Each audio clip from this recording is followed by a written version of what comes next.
In this third part on the illusion of depth, we'll take a look at how you can use edges, lines, cast shadows, and paint thickness to add depth to your drawings and paintings.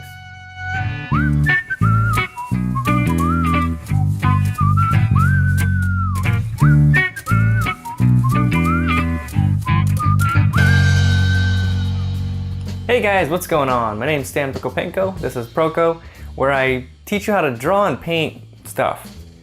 Let's jump right in and talk about edges.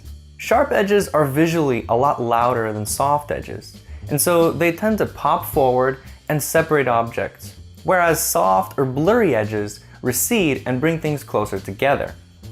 So a sharp edge between these two objects will separate them. Blurring the edge will somewhat merge them and bring them closer together. When our eyes focus on something, things further away or closer to us from that object will be blurred. In photography, this is called depth of field.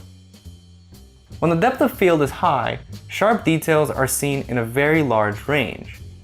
Objects far away from the focal distance are still sharp. This can seem unnatural because that's not really how our eyes see things. Naturally, we see a narrower depth of field to help us focus on a particular area.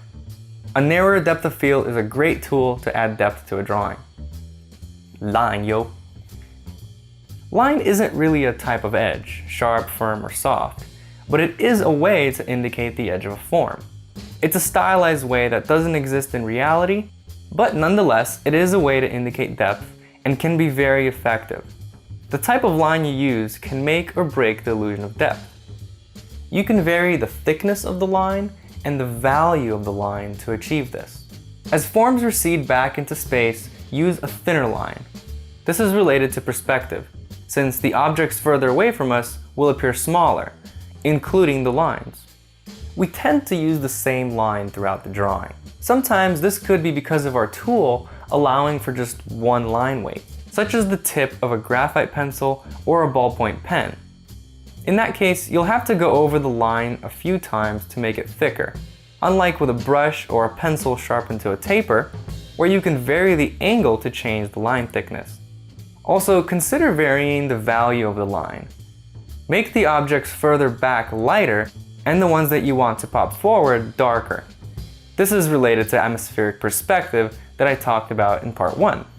Line weight can be used not only in separate objects, but within objects as they recede or where there's overlapping form. Such as in the figure.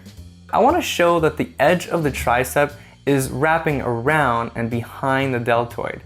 So instead of using the same line in the overlap, which is still effective because of the overlap, I could use line weight to make it even more effective. I could make the line thicker in the areas that are closer, and thin out and lighten the line of the tricep as it wraps around the deltoid. Cast shadows. Cast shadows are another way you can show that something is in front of something else, especially when there's no overlap to do that. In fact, this is heavily used in graphic design to pop things forward. Photoshop and other similar programs have a drop shadow option that immediately pops a shape out from the background. In this figure drawing, the cast shadow helps to bring the arm away from the body and suggests that it's further away at the elbow because of the greater distance to the edge of the cast shadow. A cast shadow on the ground surface can indicate that there is open space behind the object and also can serve as a great way to add converging lines to add some perspective to a scene. Paint thickness. The final thing I want to mention is quite literally adding depth to a picture. If you're using paint, you can physically bring something forward by using thicker paint on that area. I won't go into too much detail about it, but I think it's an easy concept to grasp. If you have two objects, using thicker paint in the distant one might not be a good idea, but thicker paint in the closer object can serve as a great attribute for depth. Just an idea. Ultimately, creating the illusion of depth in your artwork will be achieved through a combination of the concepts I went over in the last 3 videos. And it's up to you to decide which ones you want to use and how you want to use them. It depends on your style. If you're a beginner, try using all of them and don't worry too much about style. As you develop, your taste will grow and change, and your style should come naturally. Okay, that's the end of this series. I hope you liked it.